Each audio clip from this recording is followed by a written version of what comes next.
자, 오늘 오전 시간에는 예배에 대해서, 예배의 본질에 대해서 말씀을 드렸습니다. 예배 드리다, 예배하다 하는 말은 무릎을 꿇고 엎드리다 그런 말입니다. 어떤 대상 앞에 무릎을 꿇고 엎드리는 것이죠. 요 행동만 보면 이방인들이 안 믿는 사람들이 드리는 제사와 기독교인들이 드리는 제사는 동일합니다. 그런데 이방인들은 형식적으로는 철저하게 그렇게 하지만 마음에는 굴복하는 마음이 없습니다. 우리는 예배 자리에 올 때 무릎을 꿇고 엎드리진 않지만 마음으로는 저는 죄인입니다. 하나님이 왕이십니다. 이 마음을 가지고 와야 됩니다. 아무리 우리가 자세를 낮추고 무릎을 꿇어도 이 마음이 없으면 바른 예배가 아니라는 것을 말씀드렸습니다. 또 이방인들이 드리는 제사와 우리가 드리는 제사는 다르다고 했습니다. 이방인들은 자신의 목적을 이루기 위해서 신과 거래를 하는 거죠. 뇌물을 드리는 것입니다. 기독교 예배는 거래라든지 뇌물이 아니고 하나님이 먼저 우리에게 베풀어 주신 은혜에 대해서 감사하는 것입니다. 교회 안에서도 특별히 율법주의, 유대교주의가 아주 위험한 것은 하나님의 은혜를 자꾸 자기 공로로 만드는 것입니다. 내가 이렇게 드렸더니만 하나님이 이렇게 주시더라. 그렇게 하면 이것은 더 이상 기독교가 될 수가 없습니다. 그건 이방 종교인 거죠. 내가 무엇을 해서 얻었다고 하잖아요. 그러다 보니까 자꾸 교회 안의 신앙이 변질되기 시작하는 것입니다. 복음은 뭡니까? 우리는 아무것도 한 것이 없는데 그분이 일방적으로 우리를 구원해 주시고 자녀 삼아 주시는 것에 대해서 감사하는 것입니다. 하나님이 절기를 지키라 할 때도 무조건 이번에 얼마를 바치면 다음에 얼마를 주겠다는 게 아닙니다. 주시고 나서 너희들 감사하는 마음을 나타내라 하는 거잖아요. 이게 기독교인데 기독교도 자칫 변질되기 시작하면은 율법주의가 되고 기존 다른 세상 사람들이 제사라는 꼭 그와 같은 방식으로 될 수가 있습니다. 그래서 우리가 이런 쪽으로 빠지지 않도록 그렇게 해야 됩니다. 또 예배에 대해서 바리새인도 아니고 대제사장도 아니고 수가성 여인에게 가르쳐 주신 것은 하나님은 사람을 차별하지 않습니다. 이 사람의 신분이 무엇인가, 이 사람이 돈이 많은가 많은가, 세상 지위가 어떤가, 여기에서 하나님은 차별하지 않습니다. 간절한 마음으로 예수님께 와서 예수님을 찾고 예수님께 대해서 궁금해서 물어보는 자, 그들에게는 허심탄회하게 이야기를 해줍니다. 그래서 참 예배라는 것은 기독교에서 빠질 수 없는 것인데 그 가르침을 대제사장도 아니고 바리새인도 아니고 서기관도 아니고 사회적으로 손가락질 받는, 지탄받는 그 여인에게 가르쳐준 이유는 도덕적인 그런 차원이 아니라 영적으로 이 여자는 아주 굶주려 있는 상태입니다. 산에서도 예배 드려보고 다른 데 가서도 예배 드려보고 예배를 드렸는데 왜 내게 이 마음에 만족감이 없을까? 남편을 이런 남편 저런 남편, 물론 자기 의도로 바꾼 건 아닐 겁니다. 그 당시 분위기로 봤을 때는 바뀌어진 거죠. 자기가 가서 이 남편하고 좀 잘 하려고 했는데도 그 남편에게 이혼을 당하고 또 이렇게 하고 이렇게 해서 그래도 안 될 때 아마 이 여자는 기도원이라든지 오늘 말하면 가서 좀 예배를 드려서 하나님께 은혜를 받으려고 했는데 열심을 다해 드리는데도 은혜가 임하지 않으니까 야, 이 왜 이런가, 무엇이 잘못인가 늘 그 궁금한 마음을 가지고 있던 차이에요. 예수님 만나고 그래서 이분을 만나니까 이분은 여기에 대한 해답을 주실 분이다 생각하고 물어보는 것입니다. 그래서 저는 우리가 항상 다른 것에서보다도 영적인 일에 대해서 궁금증을 가져야 되고 또 질문을 하되 질문하기 위해서는 겸손한 마음이 있어야 됩니다. 겸손한 마음. 겸손하지 않으면 배울 수 없잖아요. 여러분 부모들이 컴퓨터라든지 스마트폰 자식들에게 배워야 됩니까? 안 배워야 됩니까? 배워야 됩니다. 그럴 때 아들에게 명령하듯이 이와 좀 가르쳐라. 그러면 아들이 기분 좋게 가르쳐 주겠습니까? 아들이라도 내가 모르니까 아버지 좀 가르치면 안 되겠느냐. 겸손한 마음으로. 배우는 자는 가르치는 자 앞에 자기를 숙여야 됩니다. 숙이고 배워야 가르치지 어른이 배우려고 하면 그 아이 앞에 고개를 조아려야 됩니다. 겸손하지 않으면 배울 수 없다는 것을 말씀하는 것이고 또 예수님은 이 여자가 그렇게 물어보기 전에 이미 이 여자는 영적으로 갈급해 있는 상태를 아니까 예수님이 남들이 가지 않는 그 길을 찾아서 오는 것입니다. 빌립을 에디오피아 내시에게 보냈던 것처럼 지금도 예수님은 그런 자를 찾으십니다. 정말 바른 예배를 드리려고 하는 사람들을 위에서 딱 둘러보시고, 저 사람에게는 내가 누군가를 보내서 가르쳐 줘야 되겠다, 그렇게 말씀하는 거죠. 그래서 그 물을 좀 주십시오. 그러니까 남편을 데려오라. 남편. 예수님이 주려는 물은 입으로 들어가는 물이 아니고 마음에 채워지는 양식을 말하는, 마음에 채워지는 음료. 우리가 세상적으로 아무리 돈을 많이 벌어도 마음에 만족함이 없습니다.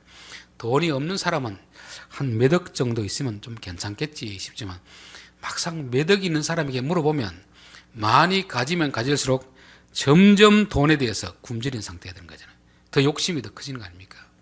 학교도 뭐 대학원 좀 나오면 만족하겠지, 많이 공부하면 날수록요, 더 자신이 학문의 세계가 넓기 때문에 자신이 더 모르는 걸 알고, 어떤 분은 뭐 평생 공부하다가 마치는 사람이 있습니다.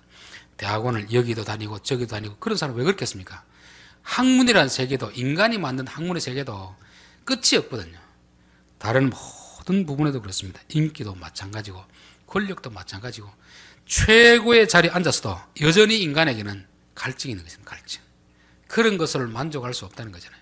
그래서 6번의 남편이 지나가고 7번째 예수님이 나타나는 것입니다. 여자여, 내 말을 믿어라.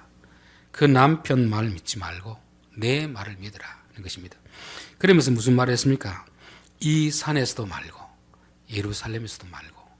지금까지 이 여자는 자기는 그리심산에서 자기 선조들이 예배드렸던 장소에서 예배를 드렸는데 도무지 마음에 갈증이 해소되지 않으니까 예루살렘에서 드려야 되는데 예루살렘에서 드리지 않아서 그런가, 그렇게 생각했습니다. 그때 예수님은 여자여, 내 말을 믿어라. 내 말. 저는 신앙생활하면서 우리가 예수님의 말씀을 믿기보다는 자꾸 사람들의 말을 믿습니다. 사람들. 특별히 먼저 믿은 사람들의 간증, 또 부흥사들, 이 사람들의 말을 자꾸 믿으니까 그들이 이렇게 하면 된다고 했는데 되면 다행히 안 되는 경우가 많이 있습니다. 간증이라는 지극히 주관적인 거거든요. 예수님의 말씀을 믿어야 되는데 우리는 자꾸 예수님의 말씀을 안 믿고 사람들의 말을 자꾸 믿다가 보니까 그게 이루어지지 않으니까 그만 실망하는 마음이 들고 실족하고 이렇게 되는 것입니다. 22절부터 봐야 되겠네요. 너희는 알지 못하는 것을 예배하고 우리는 아는 것을 예배하노니 이는 구원이 유대인에게서 남이라. 예배를 드리는 사람들 중에는 두 부류의 사람이 있습니다. 알고 드리는 사람이 있고 모르고 드리는 사람이 있습니다. 교회 안에서도 모르고 드리는 사람이 있고 알고 드리는 사람이 있습니다. 이방인의 제사는 전형적으로 대상을 모르고 드리는 것입니다. 그들은 죽은 조상이 귀신이 온다고 하는데 눈으로 봤습니까? 뭘 경험을 했습니까? 또 그들에게 뭘 합니까? 음식을 차려놓잖아요. 여러분, 죽은 조상이 혼령이 올 수도 없지만 설사 온다고 하더라도 육체가 없는데 어떻게 그 음식을 먹겠습니까? 상식적으로 생각해 보면 우리 이제 장례 지내는 데 가면은 거기서 이제 기독교식으로 드리겠습니까? 일반식으로 드리겠습니까? 물어봅니다. 기독교식으로 드리면 그냥 꽃만 이렇게 조화를 내놓잖아요. 일반식으로 드리면 뭘 한 줄 합니까? 그 앞에 제사상을 차려놨습니다. 끼니 때마다 바꿨습니다. 일반 사람들은 모르기 때문에 죽은 조상들이 혼령은 아직까지 떠돌고 있다. 그러니까 여기 와서 음식을 먹는다는 것입니다. 저는 참 그 이야기가 얼마나 허황된 이야기인지. 음식을 먹으려고 하면은 입이 있어야 먹지, 입이 없는데 어떻게 먹겠습니까? 마음만으로 먹지 못하잖아요. 근데 그것을 모르기 때문에 그렇게 드리는 것입니다. 오늘날 교회 안에서도 마찬가지입니다. 하나님을 잘 모르면 어느 산에 가서 기도해야 효과가 있다더라, 어느 유명한 기도원에 가야 은사를 받는다더라. 이게 결국은 다 사람들의 말을 믿고 하나님을 모르기 때문에 그런 것입니다. 여자여, 사람들 말 좀 믿지 말고 내 말을 믿어라. 내 말. 이 산에서도 말고 예루살렘에도 말고. 그거는 기존에 나오는 전통들이고 전통 중에서는 바른 것도 있지만 잘못된 것도 있으니까 제발 그런 말 좀 믿지 마라 하는 것입니다.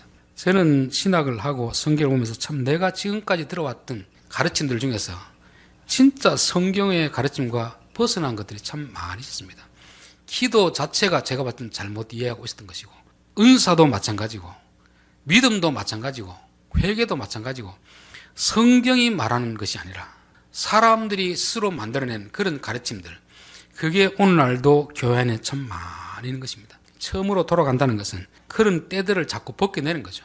벗겨내고 성경이 뭐라고 하는가, 성경이. 그래서 우리는 항상 지금까지 내가 들어왔던 알고 있던 지식들이 예수님의 말씀하고 비추어 봐서 잘못된 것은 다 거둬내야 됩니다. 여자여 내 말을 믿어라. 이 산에서도 말고 예루살렘에서 말고, 이거는 기존 전통들, 기존 교회에서 가르치는 것이고 어떻게 보면 형식이라고 할 수 있는 거죠.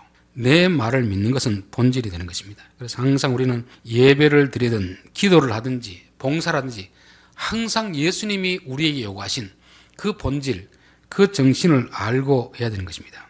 23절 아버지께 참되게 예배하는 자들은 영과 진리로 예배할 때가 오나니 곧 이때라. 아버지께서는 자기에게 이렇게 예배하는 자들을 찾으시느니라. 참되게 예배한다는 것은 바른 예배. 바른 예배라는 것은 잘못된 예배가 있다는 거죠. 잘못된 예배. 즉 말씀을 쫓아서 본질을 추구하는 예배가 아니고 잘못된 예배가 있다는 것입니다. 그래서 오늘 마태복음 읽은 내용이 그거 아닙니까? 나 제사 싫다, 제사. 자비를 원하지 제사를 싫다는 것입니다.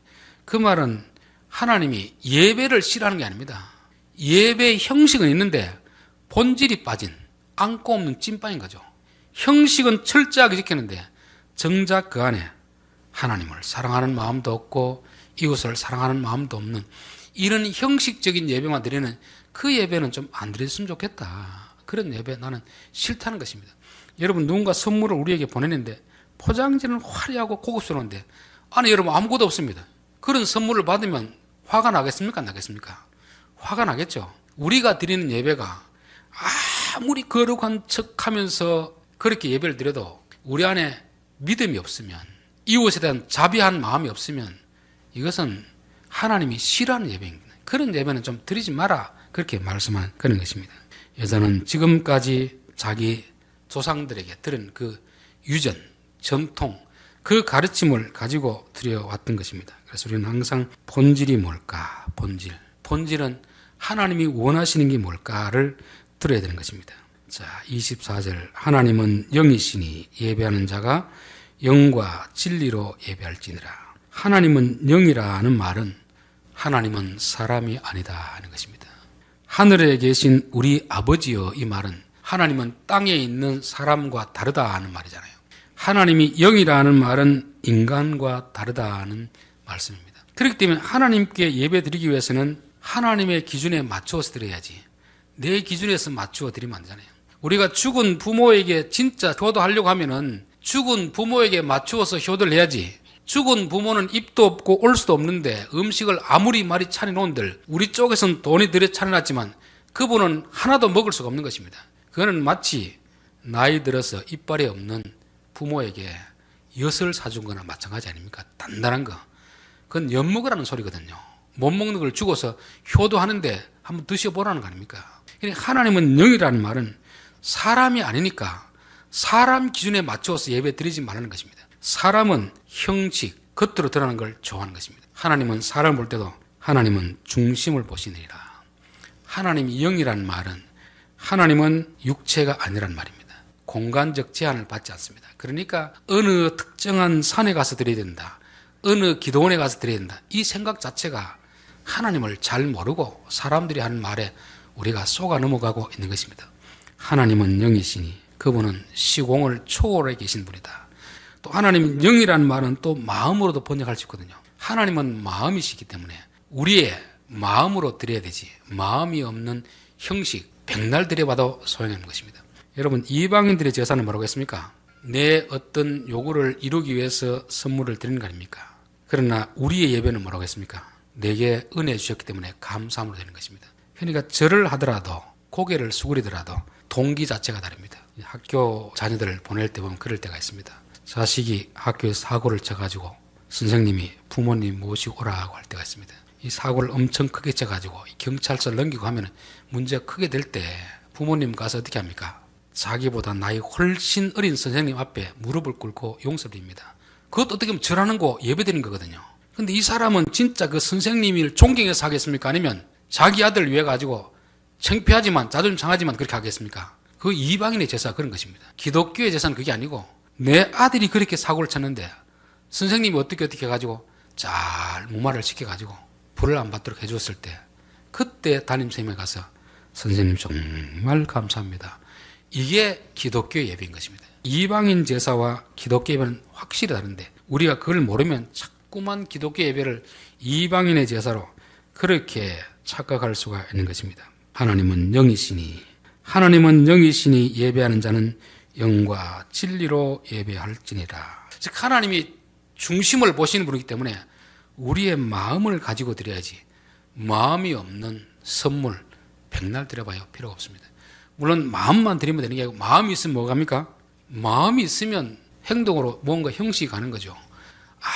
아무리 남자가 여자를 사랑한다고 해도 진짜 사랑하면 그 여자를 위해서 선물을 준비합니다.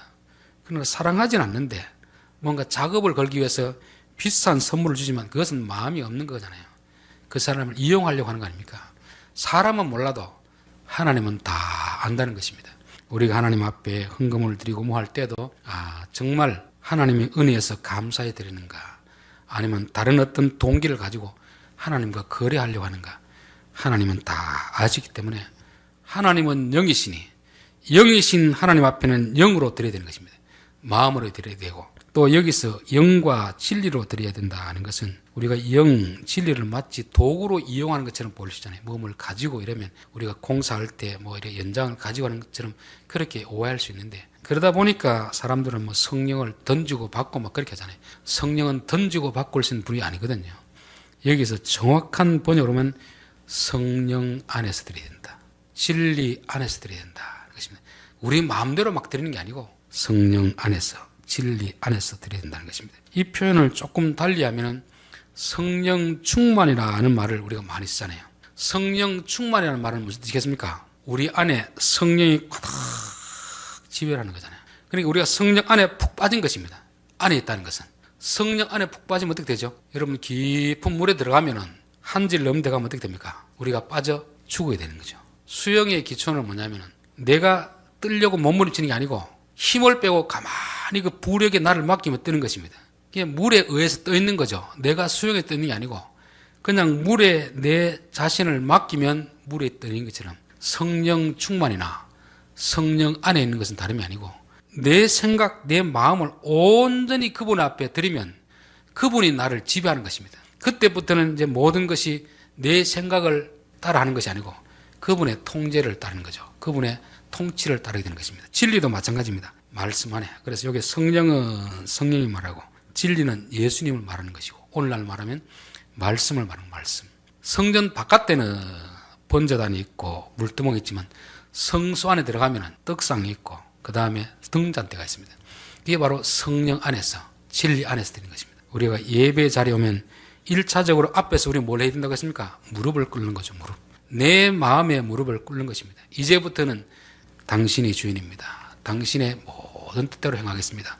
그게 우리의 의지대로 되는 게 아니고 하나님의 말씀이 빛이 우리 속에 들어오고 성령께서 깨닫게 해주실 때 그때 온전히 이분들의 인도를 받아서 지성소 안으로 들어가는 것입니다. 거기서 분향단이 있고 하나님을 만나는 이런 예배가 있는 것입니다. 그래서 신령과 진리, 옛날에는 번역이 신령과 진정으로 번역하다 보니까 이게 우리가 막 비나이다 지극정성을 다 해야 되는 것으로 그렇게 오해할 수 있는데 여기는 성령 안에서 진리 안에서 그래서 우리가 예배에서 가장 중요한 것은 말씀입니다. 말씀이 선포되는 순간입니다. 그 말씀 속에 내가 빠져들어야 되거든요. 그 안에서 성령의 역사하게 되거든요. 성령의 역사와 말씀의 역사는 별개로 되는 게 아닙니다. 사도행전을 보면 베드로가 말씀을 전할 때 성도들이 그 말씀에 푹 빠지니까 성령께서 그들을 죽이는 게 아니고 다시금 살려주는 역사가 있는 거죠. 그래서 항상 기독교와 천주교의 가장 큰 특징은 천주교는 의식입니다. 의식. 형식을 아주 중요시입니다. 기독교는 형식보다 더 중요한 게 본질입니다. 본질. 예배에서 우리가 얼마나 거룩한 자세로 앉아 있느냐. 예배의 순서가 얼마나 많으냐. 이거는 형식입니다. 형식. 이거는 좀 많을 수도 있고 적을 수도 있습니다. 그러나 그 안에 생명이 있는데 그게 바로 본질이거든요. 내가 예배 시간 가운데 진리 안에 빠지고 있는가? 진리가 내 생각을 사로잡고 있는가? 성령님이 나를 인도하고 있는가? 그분이 우리로 하여금 하나님께로 인도해 가는 것입니다. 기도 시간도 똑같은 원리입니다. 기도나 예배가 성령 안에서, 진리 안에서 이루어져야 된다는 것을 말씀하는 것입니다. 형식과 본질이죠, 본질. 구약 성경에 보면 첫 제사가 가인과 아벨의 제사였습니다. 그런데 가인의 제사는 하나님이 거절하고 아벨의 제사는 받았습니다. 보통 보면 이제 재물을 가지고 자꾸 이야기를 하는데, 가인은 땅의 소산물을 드렸기 때문에 안 받는 것이고, 아벨은 양으로 드렸기 때문에, 피가 있는 제사이기 때문에 받았다고 하는데, 여기서 재물 민하라는 것은 히브리어로 소제입니다. 소제. 소제는 우리가 배웠지만 속제자는 번제가 아니에요. 피가 있는 게 아닙니다. 내가 얻은 수입을 가지고 하나님 앞에 드리는 감사제입니다. 감사제. 감사제인데, 하나님은 재물을 보고 재물의 종류가 많으냐 적으냐 이걸 보고 거절하는 게 아닙니다. 가인과 아벨과, 즉 본질을 보는 거죠. 그 사람을 보는 것입니다. 그 사람.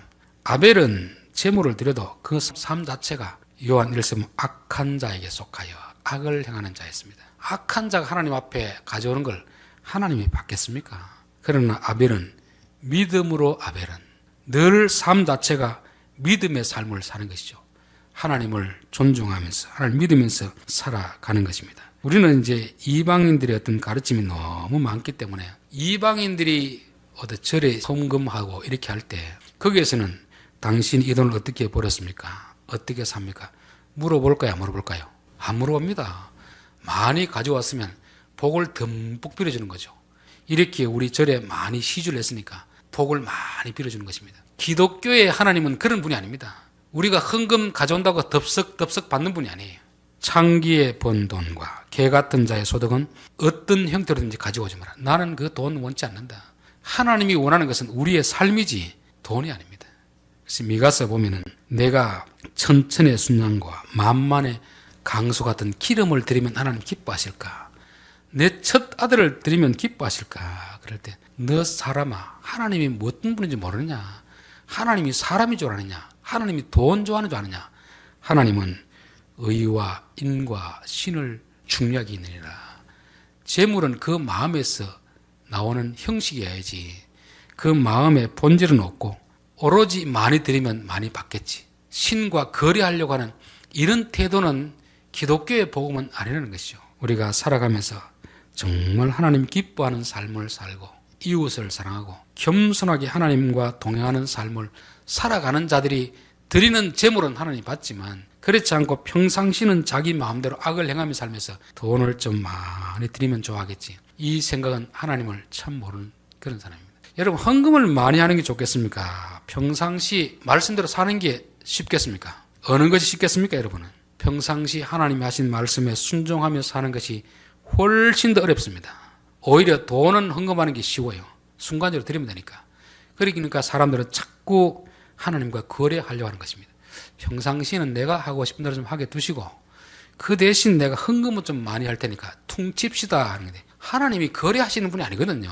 헌금을 적게 하더라도 하나님이 기뻐하는 삶을 살면은 하나님은 그 적은 헌금을 큰 헌금으로 보시는 것이고, 아무리 많은 헌금을 드려도 그게 하나님이 기뻐하는 삶이 아니고 부정한 방법으로 가져왔으면 사람들은 좋아할지 몰라도 하나님은 별로 그렇게 원치 않는 것입니다.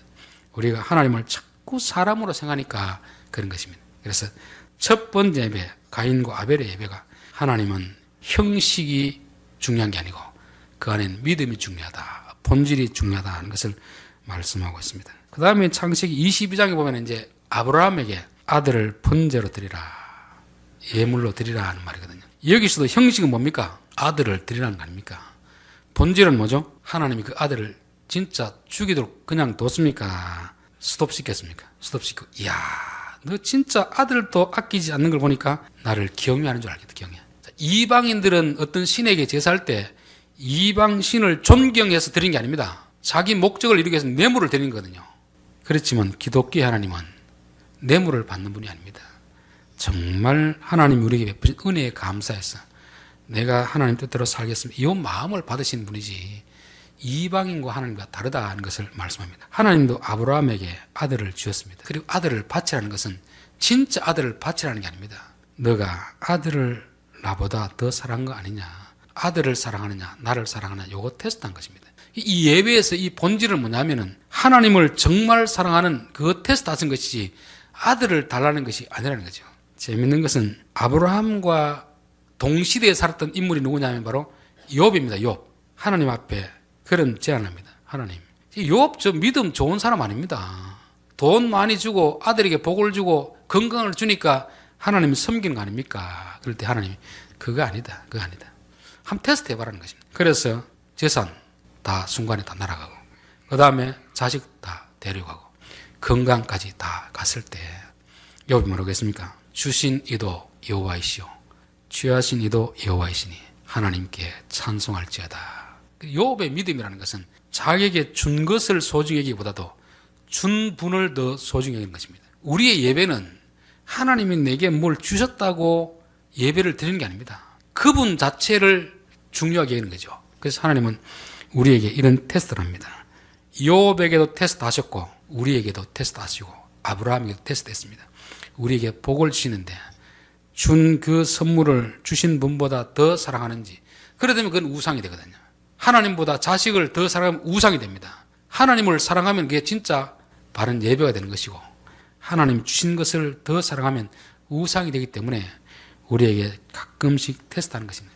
주었다가 뺏었다가, 주었다가 뺏었다가. 우리가 하나님을 섬겨야 주는 것을 진짜 가치 있게 쓸 수 있는 것이지, 하나님이 주신 것에 그만 마음이 빠져버리면 그때부터 우리는 그것에 노예가 됩니다. 아마 여기서 아브라함이 자식을 바치지 못했다면 이 사람은 평생 자식의 종이 되는 거죠. 돈을 하나님 바치라고 하는데 못 바치면 평생 그 사람은 돈의 종이 되는 것입니다. 우리가 헌금하는 것은 하나님 이 돈 받으시고 30배, 60배, 100배의 돈을 더 달라는 뜻으로 하는 게 아닙니다. 하나님이 우리에게 돈을 주셨을 때 하나님, 저는 돈보다 하나님을 더 사랑합니다. 그렇게 우리의 믿음을 고백하는 행위가 헌금이 돼야 되지, 이방인들의 제사처럼 이 돈 드릴 테니까 뻥튀기 해가지고 몇 배를 더 주십시오, 이건 투자지 거래이지 신앙이 아니잖아요. 그래서 아브라함에게도 그의 형식은 아들이었지만 본질은 믿음을 테스트하는 것입니다. 진짜 너 하나님 제대로 믿고 있느냐 테스트하는 거죠. 우리에게 잘 되게 해줄 때도 감사해야 됩니다. 그때 감사 안 할 사람 누가 있습니까? 하나님이 가져갈 때, 재산도 가져가고 건강도 가져갈 때, 그때 이제 그 사람 믿음이 진짜 나타나는 거죠. 진짜 하나님을 섬기고 있었는지 돈을 섬기고 있었는지 하나님 이 테스트를 하시는 것입니다. 세 번째, 사울이 하나님이 말씀할 때 아말렉의 것을 다 진멸하라고 했습니다. 그런데 좋은 것은 아깝습니다. 그래서 남겨놨습니다. 사무엘이 가서, 아니 왜 하나님이 다 진멸하라고 했는데 남겨두었습니까? 그러니까 사울이 하는 말이, 하나님 앞에 드리려고 남겨놨습니다. 그럴 때 한 이야기 뭡니까? 하나님이 제사를 좋아하겠습니까? 기름을 좋아하겠습니까? 순종이 제사보다 낫고 하나님의 말씀을 듣는 것이 수양의 기름보다 낫습니다. 그렇게 말씀했습니다.